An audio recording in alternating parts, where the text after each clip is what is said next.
Hi. As watch repairers, we often need to determine if we have a genuine sapphire crystal on our hands or one that's made out of plastic or glass. I'm going to put these two low-cost diamond testers from Amazon through their paces and see if they're up to the task. Hi. A really quick video this week, just a quick tool test. I had a couple of questions about this, but it's not something I see reviewed very often, so I figured I would give it my attention. We, as watch repairers, will often need to determine what the crystal is made of that we're about to put in a watch. If we're paying for a sapphire crystal, we really want to make sure it is a sapphire crystal and not glass. We do that using a diamond tester, and I'm going to take a look at these two from Amazon side by side and see what the difference is and see if they're actually able to determine between glass and crystal. But also, for a bit of fun, I figured let's have a look and see how good they are at determining a genuine diamond from a Moissanite sample and cubic zirconia. So off we go. Basically have two of the low-cost ones from Amazon here. This Diamond Selector 2, that is around about $12, $13 on Amazon. And the Diamond Sure 1 is $30. So quite a difference in price. Obviously, these are the low end of the market. If you want a proper professional grade diamond tester, one that's capable of determining, for example, the difference between diamond and moissanite, you're going to have to pay $500 and up. If you want something that's capable of weeding out lab-grown diamonds, then you're into the thousands of dollars. So clearly, these are not meant to compete against those products. But I did think it was worthwhile, since they range in price from $9.99 all the way up to like $60. And what is the difference? So firstly, the Diamond Sure 1, I notice when people are holding it in the Amazon ads, they will often cover up the 1, because there is a Diamond Sure 2, and basically they use the same sensor. So the Diamond Sure 2 is a little more compact, but there's no other difference really. So definitely not worth seeking it out or paying extra for it. This Diamond Selector 2 is another one where you'll often find people holding their thumb or finger over the number after Diamond Selector, because there is some difference between the 1 and 2, and there's no good reason to buy the Diamond Selector 1. You can get the 2 for exactly the same price. So try and make sure that you're getting a 2. If you follow the link that I'm going to leave below, it should lead you to exactly the same model that I have here, and it should be a Diamond Selector 2.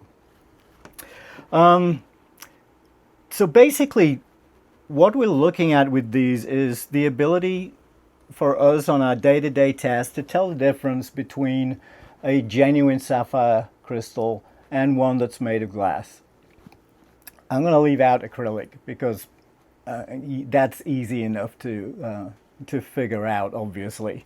So I'm going to look at each of these in turn. So the Diamond Sure 1, you switch on using this push switch, which you push towards diamond. Make sure that the lights go back and forth, telling you that it's ready. The Diamond Selector, you use this rotary knob and switch that on, and then you continue rotating that until you see the lights start to light up. Depending on the size of the crystals, the gemstones rather, that you're looking at when it comes to testing diamonds, it matters what temperature the room is, what temperature the gemstones are. So this is, you're able to calibrate this one to handle different environments. When it comes to watches, however, no calibrations needed, obviously. With each of these diamond testers, they will somewhere have a metal plate on them. This one is on the back. This one is on the side. That actually makes this one a lot more comfortable to use. Your index finger falls naturally on that, but I mean, there's so little difference. It's not worth the extra $20 for that. So you have to make sure you're touching the metal plate with some part of your hand. You put it to the crystal, and as you can see, it shoots up there to kind of similar range to where you would find diamonds. This probably needs putting up just a little bit. We'll try that again. We get a stronger signal. So the calibration of this one does matter, but again, for testing watch crystals, it's good enough almost anywhere you have it. So if we wanted to test a glass crystal, you'll see there's no reaction. So very simple to use, works fine as a watch repairer. It does everything we need it to do. The Diamond Sure product works in exactly the same way. I think I actually like this one a little more because it doesn't need calibrating, and it gives a very positive signal for diamonds and sapphire. And as you can see, we let it go down, it barely reacts to glass. So I would say that this one is more sensitive than this one. But do you want to pay $20 more for it? Probably not, honestly. This one will do the job. So that's the main part of the video out of the way as far as watch repair is concerned. As for me, I would definitely just pay the $12 for the Diamond Selector 2. I would leave the Diamond Sure 1 alone. Now, when we look at the gemstones, the one thing that the Diamond Sure has that the Diamond Selector doesn't is a UV light, and you can see that shining there.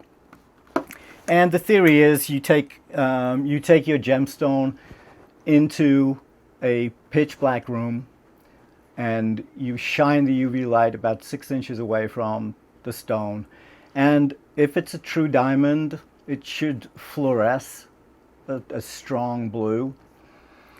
Moissanite will, in theory, fluoresce less, and cubic zirconia, there's either nothing or there's kind of a milky white.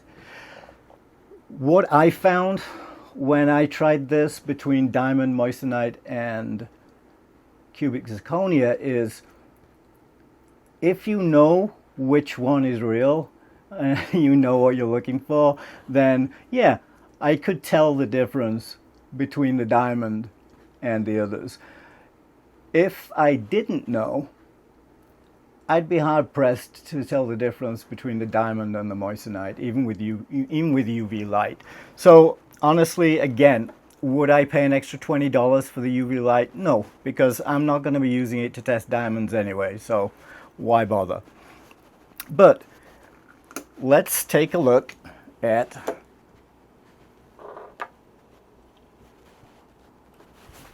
some real gemstones. You probably guessed from the size of this rock, this is the cubic zirconia one, right? I got 5 for $10 for this. So we will take this out of there. We will touch that, and just like the glass, crystal, we get barely a reaction. The Diamond Selector 2, let's try that. It's a little harder, as I said, to use this one because of where the plate is located. But as I touch it, you'll see there's,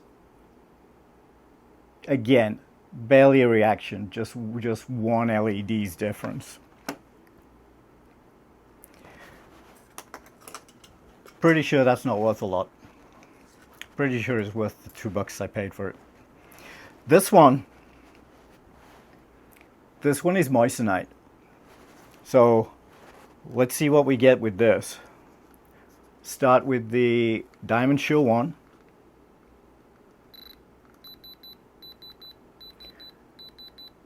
Well, that's a pretty strong signal.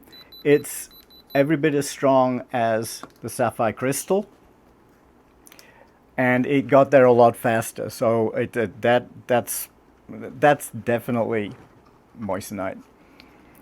This one, try again to get this on camera,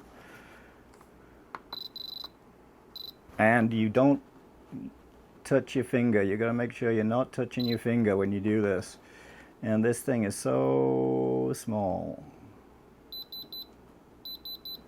But as you can see, a very strong reaction on the Moissanite, just like the Diamond Show one. Kind of makes it almost superfluous to test diamonds since it gives such a strong false positive reading. And I don't know if I should be pulling this out on video, because then my wife will know that I borrowed her necklace, but oh well, in for a penny.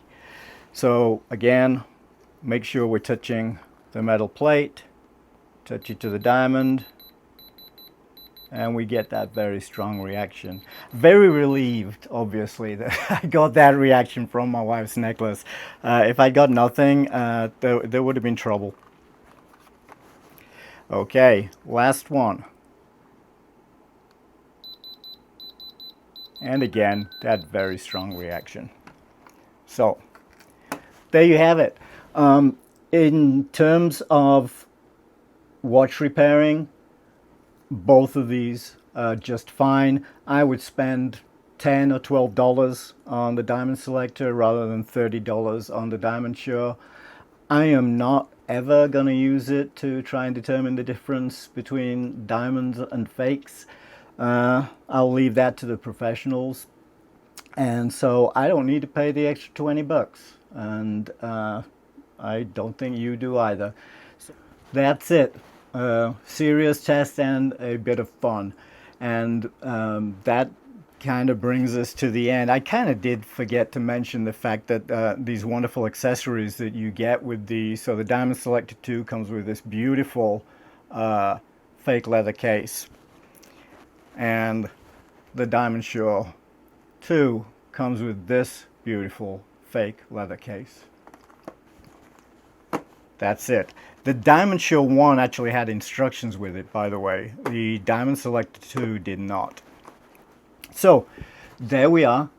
That's our diamond tester test, all done for this week. If you enjoy this content and you want to see me do more watch reviews, watch repairs, looking at old vintage watch tools, please subscribe and help me grow this channel. It's doing great right now, to the point where I've always said in the past, you know, I'm not sponsored, which I'm not, and I don't even have Amazon affiliate links. Well, now I do have Amazon affiliate links. So if you choose to buy any of the products that I feature in the videos, I will get a small commission from that sale, and obviously the end price to you is no different. So if you could consider using my links, I would be very grateful. Again, will help me continue doing this, continue to present independent content rather than having to rely on sponsors eventually, and I would be very grateful. And that's it. Thank you for joining me, and until next time, goodbye.